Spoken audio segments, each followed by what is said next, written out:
ভারতের মাটি থেকে কি শেষ পর্যন্ত সরে যাচ্ছে এবারের টি-20 বিশ্বকাপ, নাকি নিপা ভাইরাসের মরণ ছোবলে ভেস্তে যাবে ক্রিকেটের এই মহাযজ্ঞ?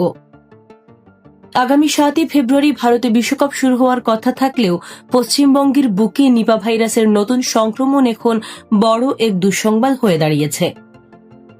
বারাসাতে ইতিমধ্যেই 5 জন স্বাস্থ্যকর্মী আক্রান্ত এবং শতাধিক মানুষ কোয়ারেন্টিনে।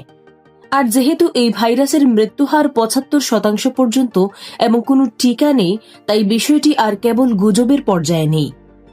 থাইল্যান্ড ও নেপাল ইতিমধ্যেই সতর্কতা জারি করেছে এবং খুদ ক্রিকেট বোর্ডগুলোর অন্তর্মহলে ভেন্যু পরিবর্তন বা পুরো টুর্নামেন্ট অন্য দেশে সরিয়ে নেওয়ার জোর গুঞ্জন শুরু হয়েছে। আইসিসি হয়তো এখনো আনুষ্ঠানিক ঘোষণা দেয়নি, কিন্তু খেলোয়াড় ও দর্শকদের জীবনের ঝুঁকি নিয়ে কলকাতায় ম্যাচ আয়োজন করা কতটা সম্ভব হবে তা নিয়ে চরম অনিশ্চয়তা তৈরি হয়েছে। আপনাদের কি মনে হয়, নিরাপত্তার খাতিরে বিশ্বকাপ কি অন্য দেশে সরিয়ে নেওয়া উচিত? কমেন্টে জানান।